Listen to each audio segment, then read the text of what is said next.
Hello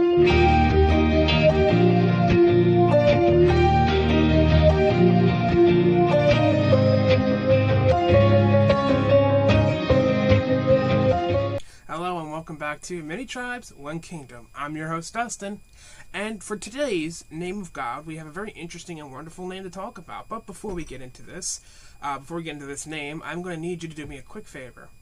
I'm going to need you to go down below and click that subscribe button and that bell notification. And if you're watching this on Facebook, I'm going to need you to click the name above us and click that blue follow button on our page. All this will allow you to stay up to date on all of our current content.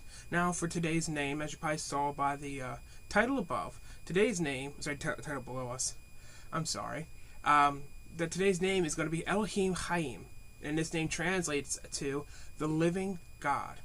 This name tells us that God is active, because Chayim is in plural form, which shows us that he is alive and that will never change.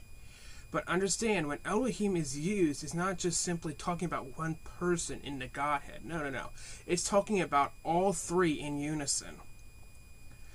The three persons who are God is living, which means that their work is eternal and never changing. Just think about that for a second there. The Trinity is alive. He was there and the cause of the formation of the universe. He was there at the exodus of his people. He was there with the kings of Israel and Judah.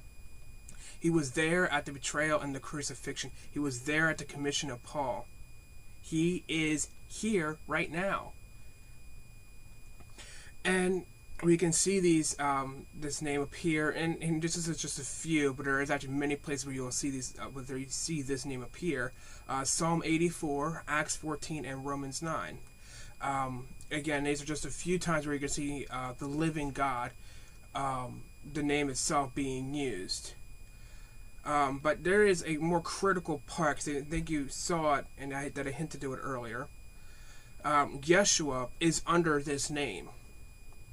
But he was crucified, right? You know, he was crucified. We all read the story, but he's alive and working.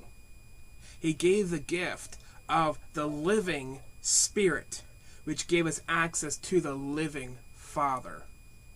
For without it, this existence itself would not be worth it. In fact, it probably would never exist at all without them constantly holding the universe together. They are the living.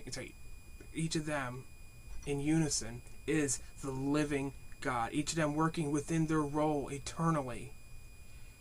It is such a harmonious and perfect union.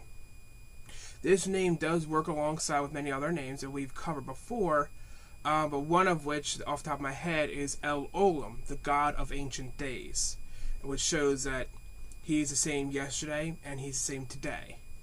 So thank you. This was not really a really long name of God, but it is also still remains important for you to know and understand the name of God. Thank you guys, and you have a most wonderful day.